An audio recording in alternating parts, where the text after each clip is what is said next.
Okay, so before we get started, you should probably go get yourself a drink, a snack, go for a toilet break, probably put on your washing, and it might be finished by the time this video is finished. Because your girl has a big ass book haul. So yeah, let's just go.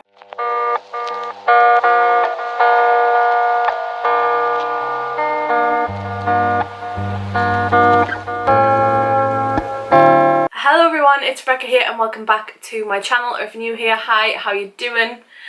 It's been a while since I've done a City Downy video like this for a book haul. I have shown some books in vlogs here and there. I haven't really been fully active, and that is largely down to I lost my mojo. So I thought, bringing my mojo back, we're going to do what I do best. We're going to show you what I've been buying lately. I say lately, it's for the past few months, to be honest. We moved into this house in March, like I said before. It is now mid-July. It is the day before, so it's the Sunday before peak heat wave hits. And from my region, which is in the north of England, let me see, so it's currently 22 degrees. So you'll probably be able to see the sweat pouring off my face. You'll probably be able to hear the fan downstairs. It's currently 22 degrees with highs of 28. Tomorrow it's going to be highs of 31, and Tuesday it's going to be highs of 34 in the northeast, which is, that's like, as I put it, that is top tier Turkey weather, where we go on holiday, we have the nice sea breeze, we're doing things, nice holiday things where they have aircon everywhere. In the UK, you are lucky if you have windows that open very far. You have offices full of people where some offices, in my old job anyway, you would fight over the aircon. Luckily, our team at the moment is quite nice. We all have the aircon on for a couple of hours, we knock it off, people come back for dinner, we put it back on. Everyone has like industrial strength fans at their desks, which is great. But yeah, that's going to be a toughie. And stupid me was like, oh, I'll film a book haul this afternoon while it's a little bit cooler, because this morning it rained for all of about 30 seconds. And I was like, oh yeah, that means it's cooling down. There was a bit of a cool breeze. Let's film a book haul. I sit down, the sun is out, it is blaring through this window. So yeah. Anyway, enough rambling. I have a butt ton of books to get through. We're just gonna go. So my method is as follows. There isn't one. Basically, I am going to round out the video with my most recent purchase as well as what I'm also currently reading. So there's two books I'm currently reading. One of them is my most recent purchase. Look at me doing the bookish thing right. The other one is the one I've been reading since my holiday at the end of April. But I'm just going to start off with the books that I've got from my holiday. Or for my holiday, I should say. It's so hot, the glasses are swimming off my face because of the sweat. And you know what? We're just going to start off strong. We're going to start off with the one that I've actually read, and that is Normal People by Sally Rooney. I've read it. I mean, I say that's all I'm going to say, but Normal People for me was not great. I am going to film a wrap up at some point where I go further into my thoughts about this. But for me, this, I didn't understand the hype. It basically follows two people, a boy and a girl, man and woman, male, female. Connell and Marianne, there you go. That's how memorable it was for me. They grew up together in school and they basically have this on-off relationship, and it's about them as they get older and they drift apart and they come back together again. Yeah, if you look at my shelves, I don't know why I bought this. I do know why I bought this actually. I bought this because my sister said that it was supposed to be really good, and that obviously it's a BBC programme and loads of people absolutely love this. I didn't understand the hype. I will go into more of it on my wrap up. Next up we have an airport vibe. So we went away at the end of April for 2 weeks, and it was our first holiday since pre-COVID, first holiday abroad, just the two of us since our honeymoon. We've gone with family since then, and in the airport I found this and the other one that I'm going to show you at the end of the video. This one is This Woven Kingdom by Tahira Mafi. This, I believe, is an airport exclusive because I think it's out in hardback at the moment. I have, yeah it is, because this is much bigger than my other hardbacks.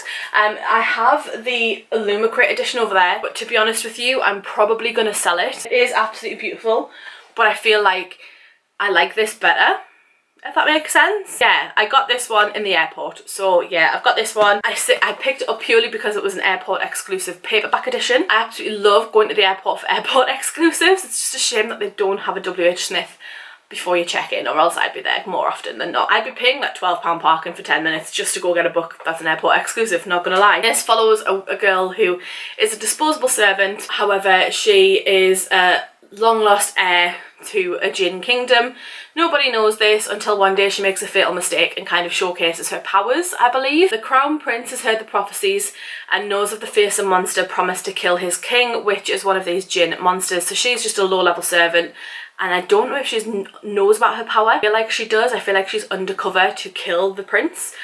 but I believe they're gonna fall in love. So yeah, there was that one. And then on holiday, we come across sort of like a second-hand bookshop on the marina, and it had a really good English selection, and it had a book in that I wish I'd bought at the time.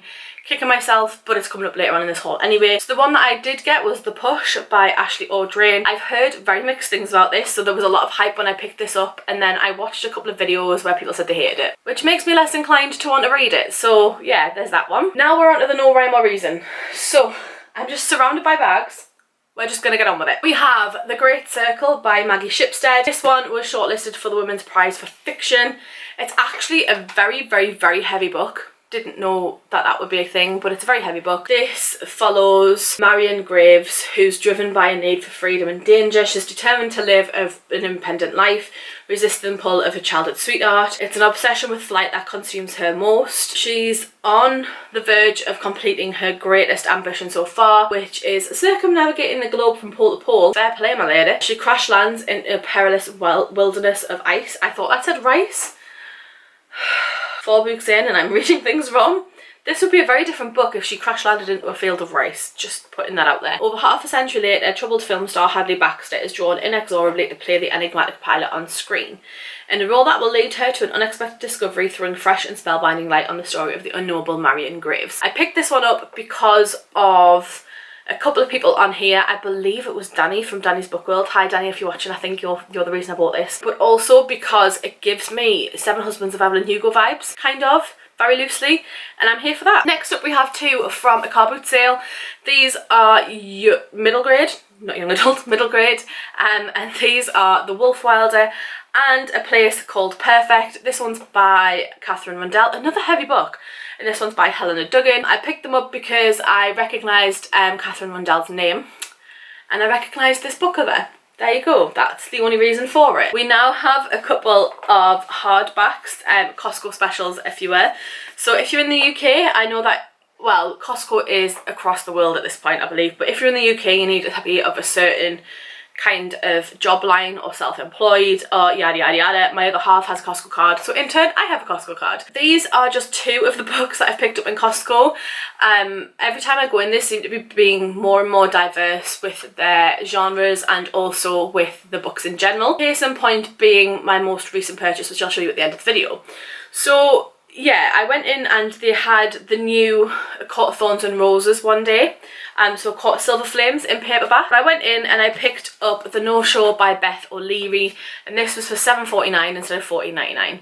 You can't even see it, it's that big. But this follows three separate women who were all promised some sort of Valentine's date or Valentine's activity with one guy, and he no-shows all three of them. He had breakfast with one, dinner with the other, tea with a third. He no-shows all three of them, and I'm guessing they're going to connect the dots, come together to find the guy and kick his ass, I hope. Unless he's dead. If he's dead, that would save the ass beating. And then I also picked up The Lady's Guide to Fortune Hunting on that same trip.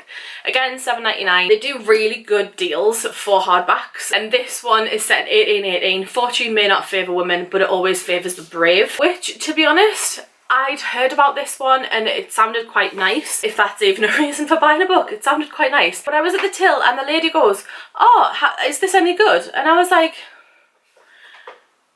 what? You've watched me literally just put this on the goddamn conveyor belt and you're asking me if it's any good. How do I know? Because I have not read this book yet, or else I wouldn't be buying it. Logic, woman. Sorry if you're watching this, Costco lady. Come on, you had to see what you said there. But yes, that's the other one that I bought in Costco. The Works is a Dangerous Place. Yeah. Anyway, right, moving on. The next one I have is another most recent purchase, and that is On Earth We're Briefly Gorgeous by Ocean Vuong. I'm sorry if I'm pronouncing that wrong, I will look that up. This was $4.99 in HMV. I went in to pick my dad up a birthday present, and actually this fell into my hand. Best bit about this is that I didn't even need to go and look because I was going to click and collect. I'm so stupid. Anyway, this I've heard amazing things about. I think this will make me cry. It said that it says it's a letter from a son to a mother who cannot read. Written when the speaker, little dog, is in his late 20s, the letter unearths a family's history that began before he was born. It tells of Vietnam, of the lasting impact of war, and of his family's struggle to forge a new future. It serves as a doorway into parts of little dog's life his mother has never known. Episodes of bewilderment, fear and passion, all the while moving closer to an unforgettable revelation. And I think I feel like it was Victoria from What Victoria Read. Absolutely loved this one. Or DNF'd it. The thing is, right, I remember people talking about these books, but I never actually remember what they say about it, so we have this one. We have The Works haul. The Works is getting very dangerous. Now, The Works used to be a place in the UK where you could go and you would find things, every now and again you would find a diamond in the rough. 99% of the time it would be more catered towards contemporary fiction, contemporary smutty fiction, like contemporary old-fashioned fiction that is smutty, like Dilly Court, or we also see a lot of Marian Keyes. We also see a lot of sort of like The Railway Wives and Rosie Goodwin and all that kind of stuff. However, lately they have been on point, to the point where I have 6 books here that are definitely from The Works, as well as, let's be honest, probably some more in this pile. So first off, yes, I haven't pulled the stickers off, but I have A Spoonful of Murder by J.M. Hall. This one I picked up because it sounds really cute. Literally, cozy mysteries, I'm normally here for them, but Richard Osman's I am not here for because I can't get into it. But anyway, Spoonful of Murder, retirement can be murder. Every Thursday, 3 retired school teachers have their coffee o'clock sessions at the Thirsk Garden Centre Cafe. I really like the fact that this is set in the UK, and I feel like this is taking on similar vibes of Richard Osman's kind of murder mystery Thursday Murder Club thing. I feel like it's similar vibes, and I think if I start off with this one I might actually pick up the Thursday Murder Club at some point in my life. One fateful week, as they're catching up with a slice of cake, they bump into their ex-colleague Topsy. By the next Thursday, Topsy is dead. Poor Topsy. They are now involved in a murder, and they know that Topsy's death means more than just what people are saying, therefore they investigate it.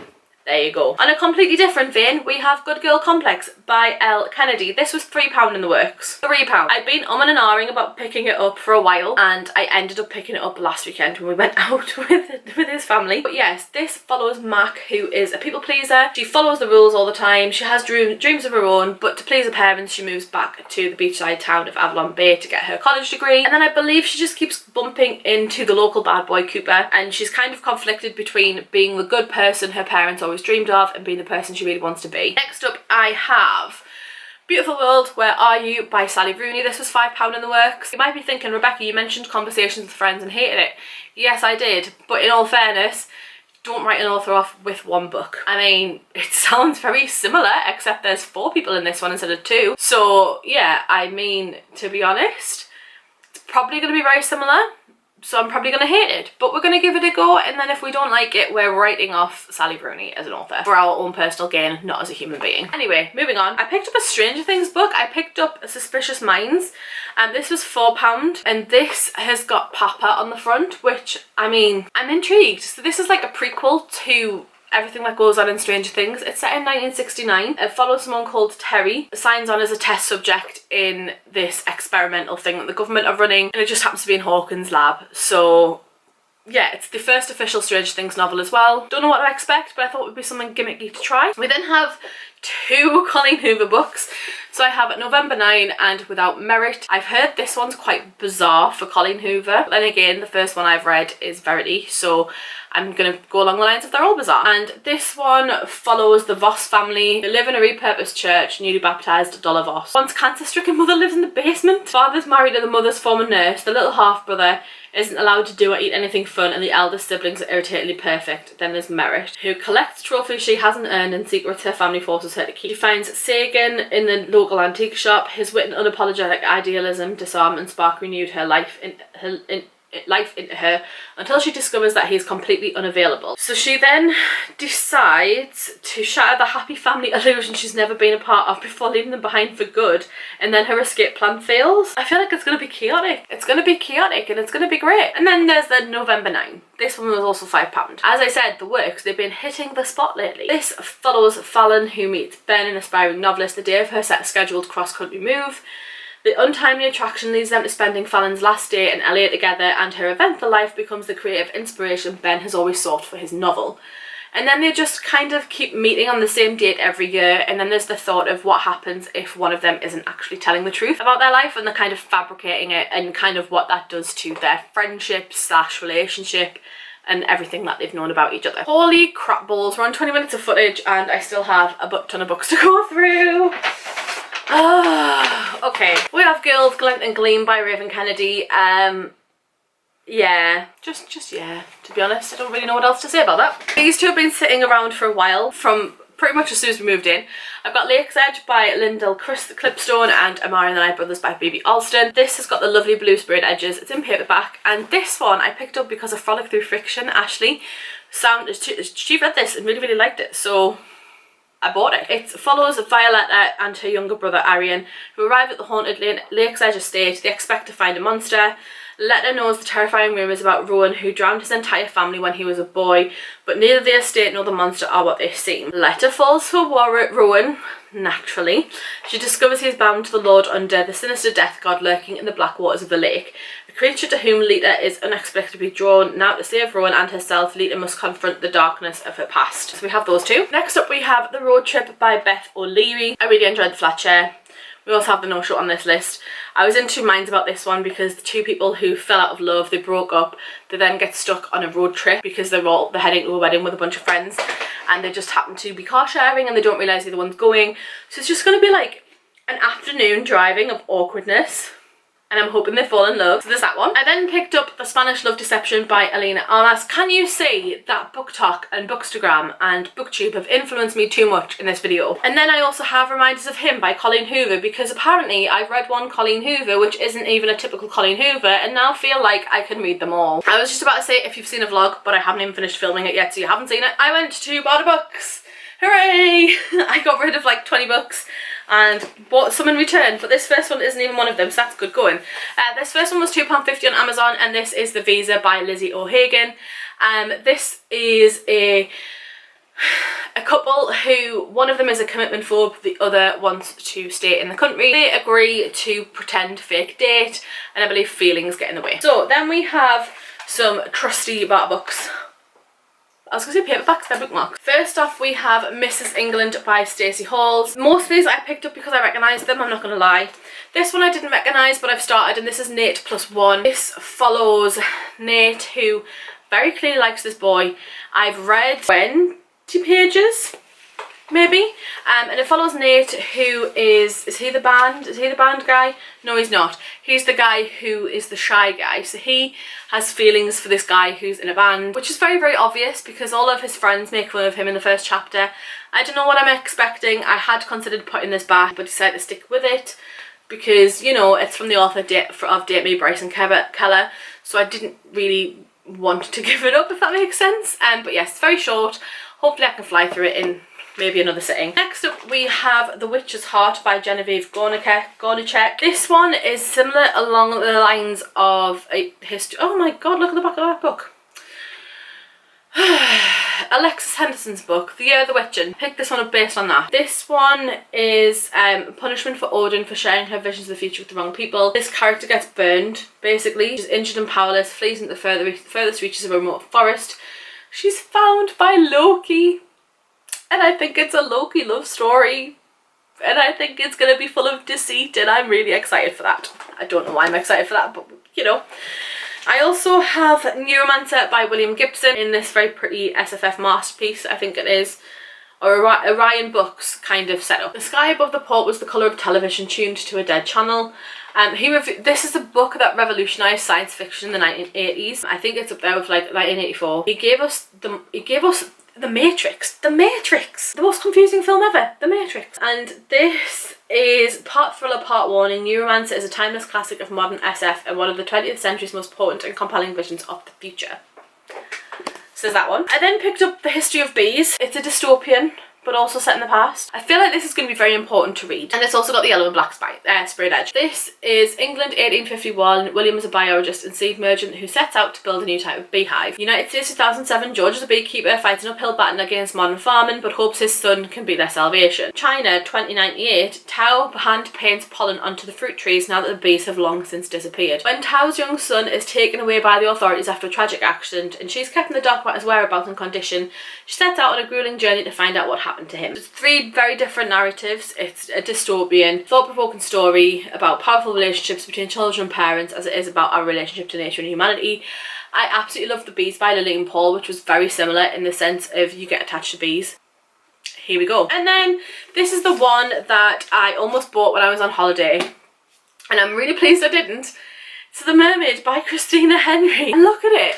It's also signed by the author and it's in a really, really good condition. It's signed and I don't think they've stamped it because it's a signed edition, so I can rub that bit out, which is really cool. And look, it's pen signed as well because it bleeds through the other page behind it. I'm so excited to have this in my possession. This is Christina Henry's Little Mermaid retelling. Very, very excited for that, I'm not gonna lie. So we are now on 1, 2, 3, 4, 5, 6, 7, 8, 9, 10, 11, 12, 13, 14, 15, 16, 17, 18, 19, 20, 21, 22, 23, 24, 25, 26, 27, 28. There's like 30 books here and I'm not even finished. I'm nowhere near done. I have a problem.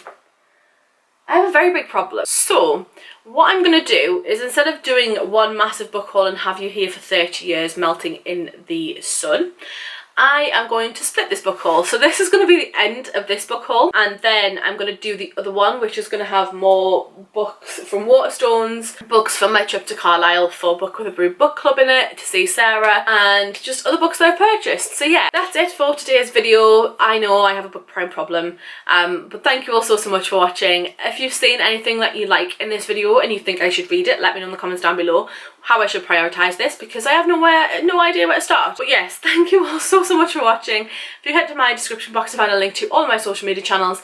I'm also starting to put my wax melt business in there as well, so if you do like wax melts and you're based in the UK, there's a website down there for that too, where you will find, if you're in the UK, highly scented, highly strong wax melts based in the UK.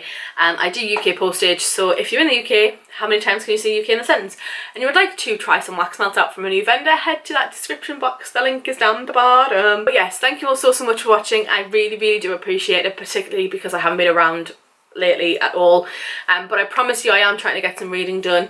I'm gonna have to get some reading done from these books alone.